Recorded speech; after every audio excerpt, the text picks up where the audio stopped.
Hello, gentlemen. Welcome to another PalaView market research video. Today, we are going to be discussing the power of contracts. I'm going to start this off by telling you a little story.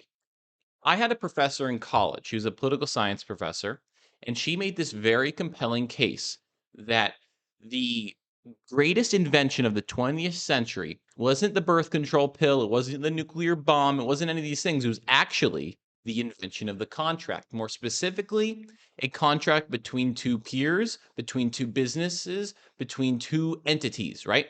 A legally binding contract under the eyes of American law, of course, our jurisprudence system, our system of checks and balances, right? That invention within the greater invention that is our legal, the legal superstructure that exists in America, she made a very good case that this is the most important invention of the 20th century. Okay, so this is something that's very easy to take for granted, but once you understand how contracts work, you can use them to your advantage. Now, how can you use them to your advantage? Well, you can use them to your advantage by either helping your business grow, right? Your existing business grow, or even in the context of starting and bootstrapping a new business. All right. So I'm going to use real world examples that I've seen, peers of mine, business partners of mine, and I'm just going to switch up the stories a little bit so that I'm not, giving up NDA, doing anything naughty. Okay. So we're going to start off here. And when we look into this, this is a gas station marketplace, right? And in this market place, whatever you want to call it, there are all these different little kiosk sections, right? There are all these little 3 foot by 3 foot areas. Now, these 3 foot by 3.5 foot by 3.5 foot sections of a gas station, right? Of a store, of a store like this is rentable square footage. Now, it doesn't matter if you're starting an ATM business, blackjack, gambling, kiosk business. It doesn't matter what it is. You can go to a chain of gas stations, right, in your local area, especially if there's like a smaller one or a chain of like convenience stores, and be like, hey, I've noticed in these locations, you have this 3.5 foot by 3.5 foot space. I want to lease that space from you so that I can run this. I can put my ATMs there, right? Blah, blah, blah. Okay. I can put this little kiosk for betting on certain things. Doesn't matter. Okay. Once you get into that contract, right? And you actually, develop it further with them, you can then go sell that contract to a legitimate ATM business, to a legitimate blackjack poker, business, right? This is something I've seen people do where they don't even have the business, right? They are just pros at partnerships contracts. Do you see where I'm going? You can rent out and you can create partnerships that you can't then execute on, right? And then you sell the contract and, maybe you fight for a royalty, because a lot of these like gambling based websites and apps, right? A lot of them can make certain assumptions about how much money they generate per new user that signs up. So if I'm a Texas Hold'em application, right? And I have this kiosk and I can assume that I'm going to make say $2,000 per new user for people who sign up to that Texas Hold'em kiosk, right? Or my Texas Hold'em app, then you can say, okay, well, for every new user that signs up on these kiosks that are in these gas stations, I want $50 of that $1,000 or $2,000 that you're going to make on that user, right? So if you can understand one, the nature of these types of businesses, right? You can negotiate and network to get these contracts made. And then you can understand the underlying mechanics of the business that you are actually looking to sell that partnership to.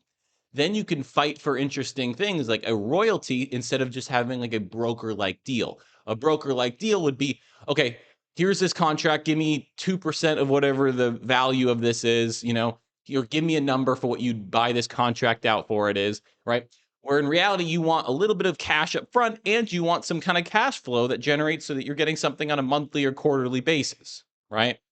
So that's one example of how you can literally bootstrap a business in the real world. And this is definitely, I think, a really, really nice play right now because I don't think there's a lot of young people who are thinking this way about businesses like this that are very simple, especially like the ATM example, right? ATMs, like if you want to start an ATM business, do you really want to go and buy a bunch of ATM machines and then find a place to put it? Or would you rather fight for the partnership, right, that I'm describing, and then sell the partnership contract that you have for maybe you negotiate 24 locations, right? Before you even have one location executed on, and then you sell the 24 location to some big ATM business, right?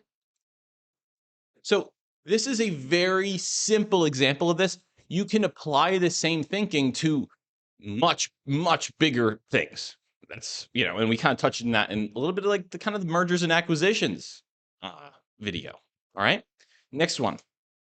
So I know a family, and this family is somewhere in America, and they have a big construction business. And before they had a certain client, Target, Walmart, one of these big super center kind of businesses like marketplaces, right? They were a small business, like a medium-sized business. Then when they had this fairly solidified business, right? They had the opportunity to build one of these Walmarts, right? And when they were basically right up until the end, right? Right at the very end of negotiating the costs and everything with like the Walmart executives, like, hey, how much is this going to cost? We need to build this right now, blah, blah, right? Right when they were about to finalize the contract, the builder stepped back. Okay. The builder said, okay, we'll build this one for you if you let us build all of the Walmart's Targets, right?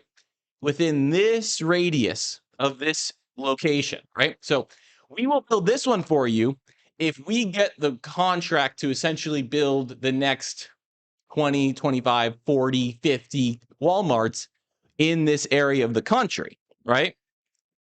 So this is a little bit different, right? This is a little bit, I don't want to use the word sharkish, but this is just understanding the moment you're in, understanding the opportunity that you have and taking a risk to capitalize it most optimally, right?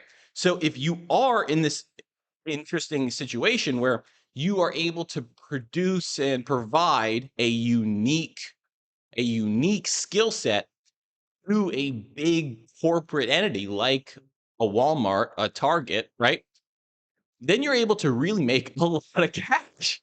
Because if you think about it, like, I don't know if you guys know the economics of like a general contracting construction business, right? But you typically get somewhere between 5 to like 7, 6% of the total cost of the building, right? Of the construction itself in fees. So say it's freaking, I don't know, $10 million, $100 million building, right?